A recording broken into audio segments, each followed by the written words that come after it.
تو پھر آپ ایک رات ام ہانی کے گھر میں، حضرت علی کی بہن تھی ام ہانی، ان کے گھر میں آرام فرما رہے تھے تو چھت پھٹی اور آ گیا پھر ملائکہ کا سردار آپ کی خدمت میں، اور آپ کو بیدار کیا اور حتیم میں آپ کو لے گئے۔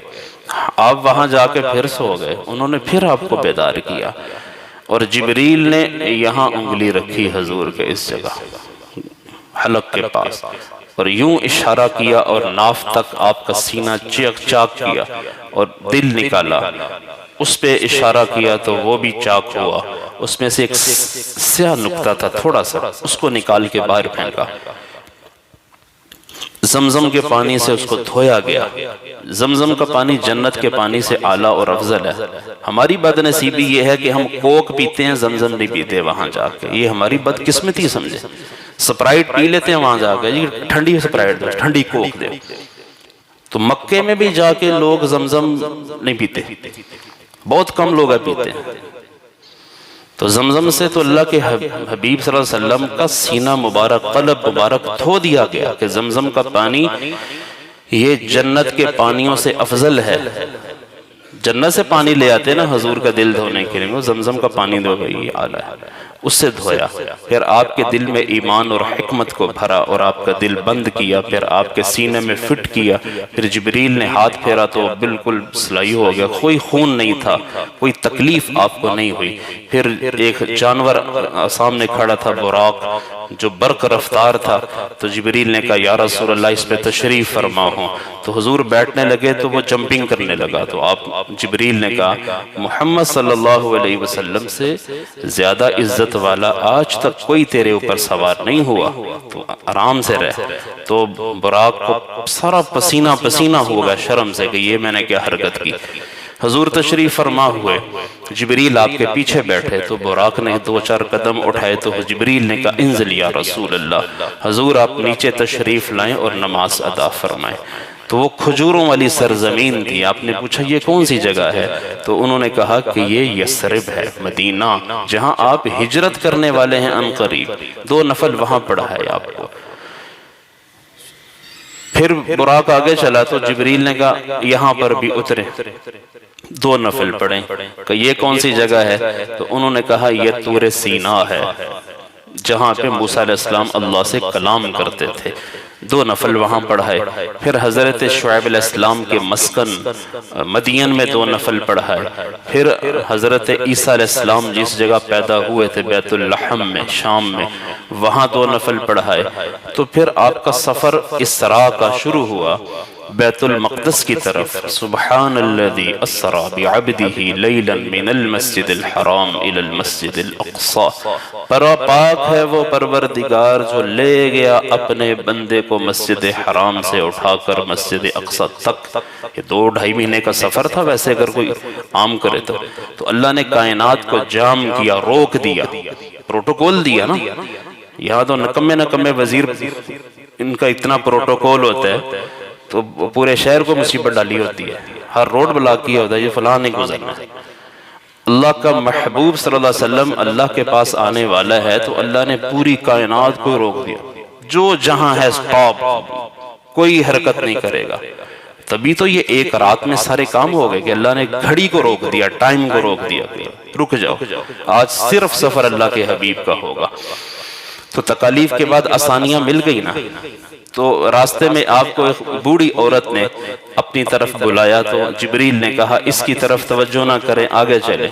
آپ نے پوچھا اے کون ہے؟ انہوں نے کہا یہ دنیا ہے۔ اور اس وقت اس عورت نے اپنے اوپر زیب تن کیے ہوئے تھے، لباس فاخرہ، دلہن بنی ہوئی تھی، منہ میں دانت کوئی نہیں، اور بوڑھی اس کی شکل ہے، چھریوں والی اس کی شکل ہے، منہ میں دانت کوئی نہیں۔ تو انہوں نے کہا حضور دنیا کی عمر اتنی ہی رہ گئی ہے جتنی ایک بوڑھی عورت کی ہوتی ہے، 90-95 سال کی بوڑھی عورت ہو، اب اس نے کتنا جینا ہے اس نے؟ تو اس دنیا کی عمر ختم ہونے والی ہے، اینڈ ہے اس دنیا کا، لیکن ہم سب اس دنیا سے شادیاں رچانا چاہتے ہیں اور اس کو زیادہ سے زیادہ حاصل کرنا چاہتے ہیں، حالانکہ اس دنیا میں رہتے ہوئے ہم نے ایمان اور تقوی کی دولت کو حاصل کرنا ہے، وہ تو پلے کچھ نہیں۔ ہم صرف دنیا کی چیزوں کو اپنے قبضے میں کرنا چاہتے ہیں اور بڑا بننا چاہتے ہیں کہ شاید دنیا سے انسان بڑا بنتا ہے۔ دنیا حاصل ہونے سے انسان کی قدر و قیمت اللہ کے ہاں کچھ نہیں ہوتی۔ ان اکرمکم عند اللہ اتقاکم، اللہ کہتا ہے جس کی زندگی میں جتنا خوف خدا ہوگا اتنا ہی وہ اللہ کے ہاں عزت پا جائے گا۔ غریب اللہ سے ڈرنے والا ہے تو وہ عزت والا ہے، امیر اللہ سے ڈرنے والا ہے تو امیر اللہ کے ہاں عزت والا ہے، بادشاہ اللہ سے ڈرے گا بادشاہ اللہ کے ہاں عزت والا ہے۔ تو معیار عزت کا تقوی ہے، پرہیزگاری ہے، اللہ کا ڈر ہے کہ جس میں جتنا اللہ کے قریب وہ اتنا۔ تو پھر ایک بوڑھے شخص نے آپ کو اپنی طرف بلایا تو جبریل نے کہا اس کی طرف نہیں آپ نے توجہ کرنی، آپ آگے چلیں۔ کہ یہ کون ہے؟ کہ یہ شیطان ہے، اگر آپ اس کی بات کی طرف متوجہ ہوتے تو آپ کی امت سب کی سب شیطان کے پیچھے لگ جاتی۔ پھر 3 لوگوں نے سلام پیش کیا، یا اول یا آخر یا حاشر کہہ کے جبریل نے کہا ان کا جواب دیں۔ تو آپ نے ان کے سلام کا جواب دیا کہ یہ کون ہے؟ کہ یہ حضرت ابراہیم اور موسیٰ اور عیسیٰ کی ارواح ہیں، روحیں ہیں ان کی۔ پھر آپ آگے چلے تو آپ کو عجائبات دکھائے گئے اس دنیا کے۔ آپ نے یہ دیکھا کہ ایک شخص کے لمبے لمبے ناخن ہیں تانبے کے، اور جس سے وہ اپنا چہرہ چھیل رہے، اپنا جسم چھیل رہے، اور خون و خون ہوا پڑا۔ کہا یہ کون ہے؟ تو انہوں نے کہا یہ وہ شخص ہے جو لوگوں کی دنیا میں بے عزتی کرتا تھا۔ امین چوکیدار کی بے عزتی کر دی، امین ملازم کی، ڈرائیور کی بے عزتی کر دی، نوکر کی بے عزتی کر دی۔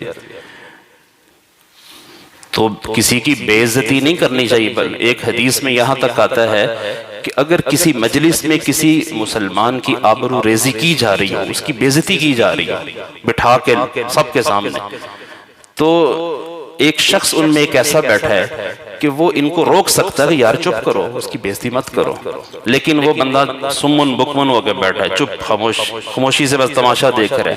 اللہ قیامت کے دن اس بندے کو مصیبت میں ڈالے گا اور کوئی اس کی مدد نہیں کرے گا۔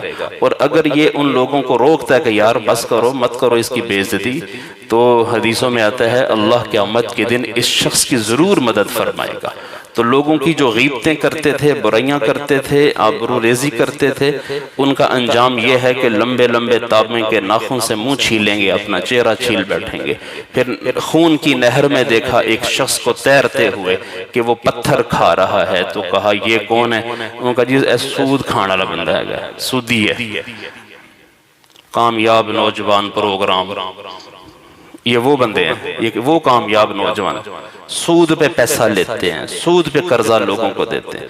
تو پہلے تو بینک دیتے تھے، حکومتیں بھی دیتی ہیں، لوگ بھی لوگوں کو قرضہ دیتے ہیں تو سود پہ دیتے ہیں، اور ان کو لگتا ہے کہ ہم سود کا کام کریں گے تو مال بڑھے گا۔ اور اللہ قرآن میں کہتا ہے یمحق اللہ الربا، اللہ تمہاری اصل کو بھی ختم کر دے گا۔ تو اسی کہتے ہیں مال ودے گا سود نال، اصل بھی ختم۔ بس چند سال بندہ بہار دیکھتا سود کے مال کی، اس کے بعد تو تباہی ہے، تباہی پھیر دے گا اللہ۔ اور مرنے کے بعد پتھر ہیں جو کھانے پڑیں گے، خون کی نہر میں غوطے کھانے پڑیں گے۔ پھر ایک شخص کو دیکھا کہ وہ ننگا ہے اور چیتھڑے اس کے آگے پیچھے لٹکے ہوئے ہیں، اور وہ زقوم اور کانٹے دار جھاڑیاں کھا رہے ہیں۔ تو پوچھا یہ کون ہے؟ تو انہوں نے کہا کہ یہ وہ لوگ ہیں کہ جو اپنے مالوں کی زکوٰۃ ادا نہیں کرتے تھے، ان کا یہ انجام ہے۔ سڑی ہانڈی ایک رکھی ہوئی ہے، ایک تازہ گوشت پکا ہوا، ایک سڑا ہوا، لوگ سڑا ہوا کھا رہے ہیں۔ یہ سڑے ہوئے کون ہیں؟ یا سڑا ہوا گوشت کھا رہے ہیں، تازہ نہیں کھا رہے۔ کہ یہ وہ ہیں جو غیر عورتوں کے ساتھ رات بتاتے تھے، اپنی پاک بیویوں کو چھوڑتے تھے اور منہ کالا کرنے جاتے تھے، لور جا رہے ہیں منہ کالا کرنے تو غیر عورتوں کے ساتھ، زانی عورتوں کے ساتھ شب بیداری کرتے تھے۔ یہ ان کا انجام ہے بدبختوں کا۔ پھر کچھ لوگوں کو دیکھا ان کی زبانیں کاٹتی، کہ یہ کون ہے؟ کہ یہ وہ ہیں کہ جو جھوٹ بولتے تھے اور ان کا جھوٹ معاشرے میں پھیل جاتا تھا۔ تو ہمارے ہاں تو یہ چیز آج بڑی آسان ہو گئی ہے نا، کہ اب ایک کلک پہ کتنے لوگوں تک فیک خبر ہے، فیک ویڈیوز ہیں جو پہنچ جاتی ہیں ایسی، تو ہم اس کو نارملی لیتے ہیں، کوئی گل نہیں، ہنسی مذاق ہم لیتے ہیں، لیکن حقیقت میں یہ ہنسی نہیں ہے، یہ مذاق نہیں ہے، یہ تباہی ہے ہماری، کہ ہم جھوٹی خبریں معاشرے میں پھیلاتے ہیں لوگوں کو پریشان کرنے کے لیے۔ تو یہ برا انجام ہے ان لوگوں کا۔ پھر آپ نے ایک دیکھا ایک شخص کا سر ہے وہ رکھا پتھر پہ اور فرشتے نے پتھر اٹھا کے سر پہ مارا، سر ہی کچل دیا پکڑ کے. تو کہا یہ کون ہے یا جبرائیل؟ تو جبریل علیہ السلام نے کہا یہ وہ ہیں جو سستی کرتے تھے نمازوں میں، جو نماز نہیں پڑھتے تھے. نیند پیاری تھی، نماز پیاری نہیں تھی. کاروبار پیارا تھا، نماز پیاری نہیں تھی. یہیں سے پتہ چلتا ہے نا، ہم لوگ اپنی دکانوں پہ، اپنے دفتروں میں، اپنے دنیاوی کاموں میں لگے ہوتے ہیں، اذان سن کے بھی ہم میسنے بن جاتے ہیں جیسے سنا ہی نہیں ہے، یا کسی اور کو بلا رہے ہیں، ہمیں نہیں بلا رہے. حی علی الصلاۃ کا مطلب ہم سمجھتے ہیں کہ ساتھ والے کو بلایا، مجھے نہیں بلایا. یہ کامیابی تو موت پر ہی کھلے گی کہ حی علی الفلاح میں کامیابی کیا چھپی ہوئی تھی. ابھی تو ہم مال و دولت کی کامیابی کے پیچھے پڑے ہیں. جب یہ امت حی علی الصلاح اور حی علی الفلاح کی کامیابی کو سمجھے گی تو تقدیر کیوں نہ بدلے، تقدیر بدلے گی انشاءاللہ. تو اللہ کے حبیب کو یہ ساری چیزیں دکھائیں اور آپ بڑی شان کے ساتھ مسجد اقصی میں جلوہ فروز ہوئے، اور وہاں جبریل نے براق کو باندھا ایک پتھر کے ساتھ. تو اذان دی گئی، اقامت کہی گئی، اور وہاں پہ بہت سارے حضرات اکٹھے ہوئے. تو جبریل نے حضور کا ہاتھ پکڑ کے مصلی پہ کھڑا کیا کہ آپ نماز پڑھائیں. تو نماز آپ نے 2 رکعت پڑھائی. پھر آپ نے پوچھا جبریل یہ کون لوگ ہیں؟ تو انہوں نے کہا کل نبی بعثہ اللہ، اللہ کے سارے انبیاء اللہ نے یہاں جمع کیا، ان کی روحیں یہاں جمع ہیں. انہوں نے نماز ادا کی، اور ساتوں آسمان کے فرشتوں نے بھی آپ کے پیچھے آج نماز ادا کی. تو اللہ نے اتنا بڑا رتبہ اور شان دی کہ آپ نبیوں کے بھی امام بنے، آپ فرشتوں کے بھی امام بنے. پھر سارے انبیاء سے ملاقاتیں ہوئی فردن فردن. ابراہیم علیہ السلام نے کہا اللہ کا شکر ہے جس نے مجھے اپنا خلیل بنایا، وہ مجھے آگ سے نجات عطا فرمائی. موسیٰ علیہ السلام نے کہا اللہ کا شکر الحمدللہ الذی کلمنی تکلیما، اللہ نے مجھ سے کلام کیا ہے. اور اللہ نے میری امت میں ایسے لوگ پیدا کیے کہ جو ہدایت پر چلتے ہیں، اور میرے ہاتھوں اللہ نے فرعون کو ہلاک و برباد کیا. عیسیٰ علیہ السلام کہنے لگے اللہ کا شکر ہے کہ جس نے مجھے اپنے کلمہ کن سے پیدا کیا، بغیر باپ کے ہو جا ہوگے. اور اللہ نے مجھے معجزے دیے کہ ابرئ الاکمہ والابرص واحیی الموتى باذن اللہ، مادرزاد اندھوں کو شفا ملتی میرے ہاتھوں سے، مرے ہوئے لوگ میرے ہاتھوں زندہ ہوتے تھے. تو اللہ نے مجھے میری ماں کو پاک بنایا ہے، اور شیطان سے اللہ نے محفوظ رکھا ہے. داؤد علیہ السلام نے کہا اللہ کا شکر ہے کہ جس نے مجھے ملک عظیم عطا کیا، اور میرے لیے تانبے کو پانی بنا دیا، لوہے کو پانی بنا دیا. اور اللہ نے ایسی آواز عطا فرمائی کہ سارے پرندے بھی اکٹھے ہو جاتے تھے جب حضرت داؤد علیہ السلام اللہ کا کلام پڑھتے تھے، زبور پڑھتے تھے. تو سلیمان نے کہا شکر ہے میرے اللہ کا جس نے مجھے ایسی سلطنت عطا فرمائی ہے جس کا حساب وہ مجھ سے نہیں لے گا، اور ایسی سلطنت دی ہے کہ جس میں شیطان، ہوائیں، سب کچھ میرے مسخر اور تابع کر دی کہ جو میں ان کو حکم کرتا ہوں یہ وہ کرتے ہیں. پرندوں کی بولیاں میرے رب نے مجھے سکھائی ہیں. حضرت محمد صلی اللہ علیہ وسلم نے سارے انبیاء کا تعارف سنا اور کہنے لگے اللہ کا شکر ہے الحمدللہ الذی ارسلنی رحمتا للعالمین، اللہ نے مجھے سارے جہانوں کے لیے رحمت بنا دی ہے.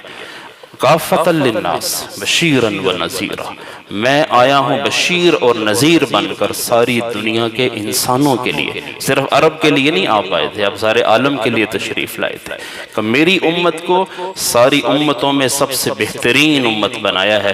انزل علی الفرقان فیہ بیان لکل شیء، اللہ نے مجھے ایسا قرآن دیا ہے جس میں ہر چیز کو تفصیل سے اللہ نے بیان کیا، اور مجھ پر اللہ نے نبوت کو ختم فرما دیا، میرے بعد کوئی نبی نہیں.